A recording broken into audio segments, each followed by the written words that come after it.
ଗପ ଅମୃତରେ ଅସଲି ରାଜା ନକଲି ରାଜା। ବିଳାସପୁରର ରାଜା ବିଳାସଶୀଳ, ରାଣୀ କମଳପ୍ରଭା। ରାଜାଙ୍କୁ ପ୍ରଜାମାନେ ପ୍ରାଣ ଦେଇ ଭଲ ପାଆନ୍ତି। ରାଜ୍ୟ ସାରା ଶାନ୍ତି ବିରାଜମାନ କରିଥାଏ। ଦିନକର କଥା, ରାଜାଙ୍କ ମୁଣ୍ଡ ଚିପି ଦେଉଥିଲେ ରାଣୀ କମଳପ୍ରଭା। ରାଜାଙ୍କ ମୁଣ୍ଡରେ ଗୋଟିଏ ପାଚିଲା ବାଳ ଦେଖି ରାଣୀ ସେଇଟି ଓପାଡ଼ି ଦେଲେ ଓ ପରିହାସରେ ରାଜାଙ୍କୁ କହିଲେ, ତୁମେ ଏବେ ବୁଢ଼ା ହୋଇଗଲଣି, ତୁମ ବାଳ ପାଚିଗଲାଣି। ରାଣୀ ଥଟ୍ଟାରେ ଏକଥା କହିଥିଲେ ସିନା, ରାଜା କିନ୍ତୁ ଆଶ୍ଚର୍ଯ୍ୟ ହୋଇଗଲେ। ପ୍ରକୃତରେ ଯୌବନ ଯାଇ ସେ ଏବେ ବୁଢ଼ା ହେବାକୁ ଯାଉଛନ୍ତି। ସେ ଦର୍ପଣରେ ମୁହଁ ଦେଖି ଜାଣିଲେ ଚମ କୁଞ୍ଚିତ ହୋଇ ଆସିଲାଣି, ଆଖିପତାର ତଳଭାଗ କଳା ପଡ଼ିଗଲାଣି। ଏହା ବୟସ ବଢ଼ିବାର ଲକ୍ଷଣ। ରାଜାଙ୍କର ରାଜକାର୍ଯ୍ୟରେ ଆଉ ମନ ଲାଗିଲା ନାହିଁ।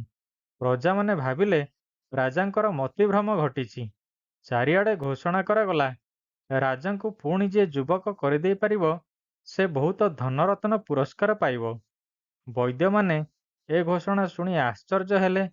ସ୍ୱର୍ଗରେ ସିନା ଜରାମୃତ୍ୟୁ ନାହିଁ, ମାତ୍ର ପୃଥିବୀରେ ଜନ୍ମ ନେଲେ ଜରାମୃତ୍ୟୁ ଭୋଗିବାକୁ ତ ହେବ। ରାଜା ଏହା ନ ବୁଝିବା ଆଶ୍ଚର୍ଯ୍ୟର କଥା। ଅରୁଣ ନାମକ ଜଣେ ଯୁବକ ଥିଲା। ସେ ଖିଆଲି ରାଜା ବିଳାସଶୀଳଙ୍କୁ ଏକ ଶିକ୍ଷା ଦେବା ପାଇଁ ଠିକ୍ କଲା। ସେ ରାଜାଙ୍କ ପାଖକୁ ଯାଇ କହିଲା, ମଣିମା, ମୁଁ ଆପଣଙ୍କୁ ପୁଣି ଯୁବକ କରାଇ ଦେଇପାରିବି। ଆପଣଙ୍କର ଧଳା ହୋଇଯାଇଥିବା କେଶ ପୁଣି କଳା ହୋଇଯିବ। ଦେହର କୁଞ୍ଚିତ ଚମ ପୁଣି ସତେଜ ଓ ଚିକ୍କଣ ହୋଇଉଠିବ। ରାଜା ଆନନ୍ଦିତ ହୋଇ ଅରୁଣକୁ କୁଣ୍ଢାଇ ପକାଇ କହିଲେ, ବୈଦ୍ୟରାଜ, ଆପଣ ସତ କହୁଛନ୍ତି? ମୋର ଯୌବନ ମୁଁ ଫେରି ପାଇବି? ଅରୁଣ କହିଲା, ହଁ ମହାରାଜ, ମୋ ପାଖରେ ଔଷଧ ଅଛି। ଆପଣଙ୍କୁ ଖୁଆଇବା ମାତ୍ରେ ଆପଣ ଯୁବକ ହୋଇ ଉଠିବେ। ମନ୍ତ୍ରୀ ରାଜାଙ୍କୁ ବୁଝାଇବାକୁ ଚେଷ୍ଟା କଲେ, ମଣିମା, ଯୌବନକୁ ଫେରାଇ ଅଣାଯାଇ ପାରେ ନାହିଁ, ଏହା ସମସ୍ତେ ଜାଣନ୍ତି। ଏ ବୈଦ୍ୟ ଆପଣଙ୍କୁ ଠକିବା ପାଇଁ ଏପରି କହୁଛି। ଏହା ଶୁଣି ରାଜା ମନ୍ତ୍ରୀଙ୍କ ଉପରେ ଭୀଷଣ ବିରକ୍ତ ହେଲେ। କହିଲେ, ମୁଁ ଯୁବକ ହୋଇଯିବି ବୋଲି ତୁମେ ବୋଧେ ଈର୍ଷା କରୁଛ। ଏହା ଶୁଣି ମନ୍ତ୍ରୀ ବିଚାରା ନୀରବ ରହିଲେ। ବୈଦ୍ୟ ଅରୁଣ ଏଣୁ ତେଣୁ ଔଷଧ ଆଣି ରାଜାଙ୍କୁ ଦେଖାଇ କହିଲେ, ମଣିମା, ଔଷଧ ଖାଇବା ପରେ ଆପଣ ଏକ ଅନ୍ଧାରୁଆ ମାଟିତଳ କୋଠରୀରେ ଚଟାଣରେ 8 ମାସ ଶୋଇ ରହିବେ। ଏ 8 ମାସ ଭିତରେ ସେ ଘରକୁ ମୋ ବ୍ୟତୀତ ଆଉ କେହି ଯିବେ ନାହିଁ। ଏଇ ସର୍ତ୍ତରେ ଆପଣ ରାଜି ହେଲେ ଆପଣ ଯୌବନ ଫେରି ପାଇବେ। ରାଜା ଯୁବକ ହେବା ନିଶାରେ ନିଜର ବୁଦ୍ଧି ହରାଇ ସାରିଥିଲେ। ସେ ତେଣୁ କାହାରି ପରାମର୍ଶ ମାନିଲେ ନାହିଁ। ବୈଦ୍ୟର କଥା ମାନି ରାଜ୍ୟଭାର ମନ୍ତ୍ରୀଙ୍କ ଉପରେ ଦେଇ ନିଜେ ଅନ୍ଧାରୁଆ ମାଟିତଳ କୋଠରୀକୁ ରହିବାକୁ ଚାଲିଗଲେ। ଏଣେ ଠକ ବୈଦ୍ୟ ଅରୁଣ ରାଜ୍ୟସାରା ବୁଲି ରାଜାଙ୍କ ଚେହେରା ସହ ମେଳ ଖାଉଥିବା ଜଣେ ଯୁବକକୁ ଠାବ କଲା। ତାକୁ ବୁଝାଇ କହିଲା, ମୋ କଥା ମାନି ଚଳିଲେ ତୁ ଏ ରାଜ୍ୟର ରାଜା ହେବୁ। ଯୁବକ ମଧ୍ୟ ରାଜା ହେବା ଲୋଭରେ ବୈଦ୍ୟ ଅରୁଣର କଥା ମାନି ତା ପଛେ ପଛେ ଚାଲିଲା। ଅରୁଣ ସେଇ ଯୁବକକୁ ନେଇ ଗୋଟିଏ ଘରେ ଲୁଚାଇ ରଖିଲା। ଏହା ଭିତରେ 6 ମାସ ବିତି ଯାଇଥାଏ। ଦିନେ ଅନ୍ଧକାର ରାତିରେ ଅରୁଣ ଗୋଟିଏ ଖଣ୍ଡା ନେଇ ରାଜା ଶୋଇଥିବା ମାଟିତଳ କୋଠରୀ ଭିତରେ ପ୍ରବେଶ କଲା। ରାଜା ଚମକି ଉଠି ପଚାରିଲେ, କିଏ କିଏ ତୁମେ? ଅରୁଣ ପରିହାସ ସ୍ୱରରେ କହିଲା, ମୁଁ ତୋର ଯମ। ଏଥର ପ୍ରସ୍ତୁତ ହୋଇଯା। ରାଜା ଭାବିଲେ, ଅରୁଣ ମୋତେ କହୁଛି ମୁଁ ଏବେ ଯୁବକ ହୋଇଗଲି, ତେଣୁ ଏ ଘରୁ ବାହାରିବା ପାଇଁ ପ୍ରସ୍ତୁତ ହେବି। ରାଜା ଏହା ଭାବି ଘର ଚଟାଣରୁ ଉଠିବାକୁ ଚେଷ୍ଟା କରୁଥିବା ବେଳେ ଅରୁଣ ରାଜାଙ୍କୁ ହତ୍ୟା କଲା। ରାଜାଙ୍କ ମୃତଦେହକୁ ଅଖାରେ ପୂରାଇ ଗୋଟିଏ କୂଅରେ ପକାଇଦେଲା। ତାପରେ ରାଜାଙ୍କ ଚେହେରା ସଙ୍ଗେ ମେଳ ଥିବା ଯୁବକକୁ ନେଇ ସେଇ ଅନ୍ଧାର ଘରେ ରଖାଇଦେଲା। ତହିଁ ଆରଦିନ ଅରୁଣ ମନ୍ତ୍ରୀମାନଙ୍କୁ ଡାକି କହିଲା, ମୁଁ ଆଜି ରାଜାଙ୍କୁ ମାଟିତଳ ଘରୁ ଯୁବକ ଅବସ୍ଥାରେ ବାହାର କରିବି। ମନ୍ତ୍ରୀମାନେ ଏକଥା ଶୁଣି ଆବାକ୍ ହୋଇଗଲେ। ସେମାନେ ଭାବିଥିଲେ ରାଜାଙ୍କୁ ଅରୁଣ ଠକୁଛି, କିନ୍ତୁ ସେମାନେ ଏ କ'ଣ ଶୁଣୁଛନ୍ତି? ଅସମ୍ଭବ କଥା କି ସମ୍ଭବ ହୋଇପାରେ? ଏହାପରେ ଅରୁଣ ଆଣି ପହଞ୍ଚାଇଲା ସେ ଲୁଚାଇ ରଖିଥିବା ଯୁବକକୁ। ଅବିକଳ ରାଜାଙ୍କ ଚେହେରା। ସମସ୍ତେ ଭାବିଲେ ରାଜା ପ୍ରକୃତରେ ଯୁବକ ହୋଇଯାଇଛନ୍ତି। ଅରୁଣ ଯୁବକ ରଜାଙ୍କୁ ଦେଖାଇ ଗର୍ବର ସହ କହିଲା, ଏବେ ଦେଖ ମୋ ଔଷଧର ଫଳ। 8 ମାସ କ'ଣ, ମାତ୍ର 6 ମାସ ଭିତରେ ମୁଁ ରାଜାଙ୍କର ଯୌବନ ଫେରାଇ ଆଣିପାରିଛି। ଏହାପରେ ଅରୁଣ ସେହି ଯୁବକକୁ ରାଜଗାଦିରେ ବସାଇଦେଲା। କିନ୍ତୁ ସେ ଜାଣିଥିଲା ନକଲି ଯୁବକ ରାଜା ରାଜ୍ୟ ଶାସନ ଜାଣେ ନାହିଁ। ତେଣୁ ତାଙ୍କ ପାଖେ ପାଖେ ସେ ଜଗି ରହିଥାଏ।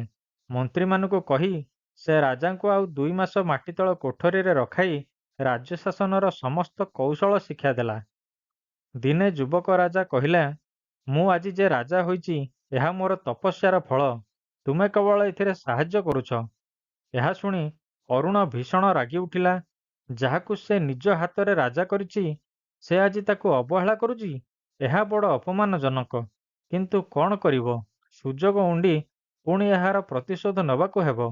ଏଣେ ଯୁବକ ରାଜା ମଧ୍ୟ ଅରୁଣ କବଳରୁ ନିଜକୁ ମୁକ୍ତ କରିବା ପାଇଁ ସୁଯୋଗ ଖୋଜୁଥାଏ। ଦିନକର କଥା।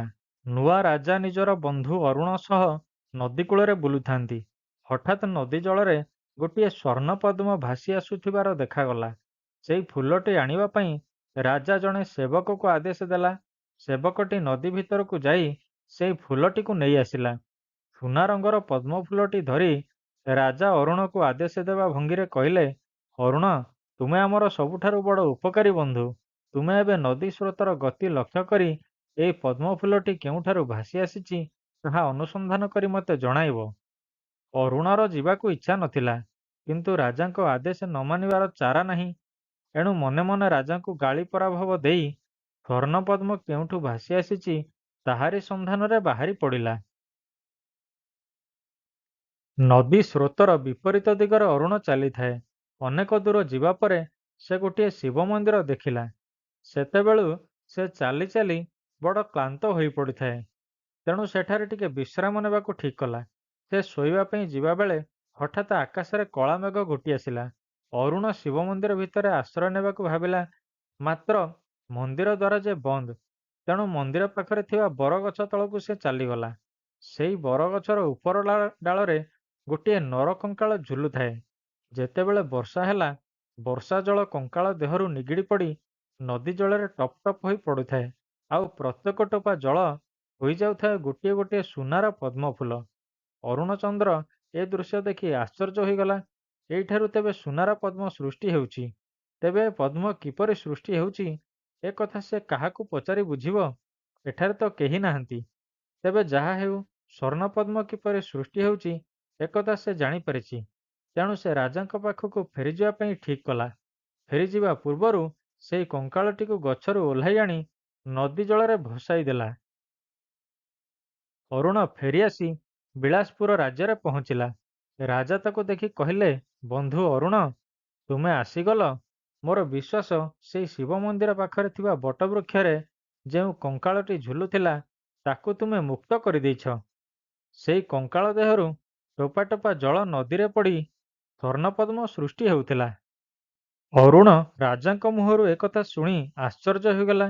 ସେ ଭାବିଲା, ରାଜା କ'ଣ ତେବେ ତା ପଛେ ପଛେ ଅନୁଚର ପଠାଇଥିଲେ? ନହେଲେ ଜାଣିଲେ କେମିତି? ଅରୁଣକୁ ଚିନ୍ତିତ ହେବାର ଦେଖି ରାଜା କହିଲେ, ବନ୍ଧୁ, ଯେଉଁ କଙ୍କାଳଟି ତୁମେ ବରଗଛରେ ଝୁଲାଉଥିବାର ଦେଖିଲ ତାହା ମୋରି କଙ୍କାଳ। ମୁଁ ପୂର୍ବଜନ୍ମରେ ଜଣେ ରାଜା ଥିଲି। ମୋର ତପସ୍ୟା ବଳରେ ପୁଣି ଏ ଜନ୍ମରେ ରାଜା ହୋଇପାରିଛି। ମୋର ପୂର୍ବଜନ୍ମ କଥା ସବୁ ମୁଁ ଜାଣିପାରୁଛି। ପୂର୍ବଜନ୍ମରେ ତୁମେ ମଧ୍ୟ ମୋର ଜଣେ ବନ୍ଧୁ ଥିଲ। ସୁଖର କଥା, ଏ ଜନ୍ମରେ ତୁମେ ମୋର ବନ୍ଧୁତା ରକ୍ଷା କରି ରାଜା ହେବା ପାଇଁ ମୋତେ ସାହାଯ୍ୟ କରିଛ। ଏହା ଶୁଣି ଅରୁଣ ମୁହଁରୁ ଆଉ କିଛି ବାହାରୁ ନଥାଏ। ରାଜା ତାକୁ ପ୍ରଚୁର ଧନରତ୍ନ ଉପହାର ଦେଲେ। ଅରୁଣ ରାଜାଙ୍କୁ ପ୍ରଣାମ ଜଣାଇ ବିଦାୟ ନେଲା।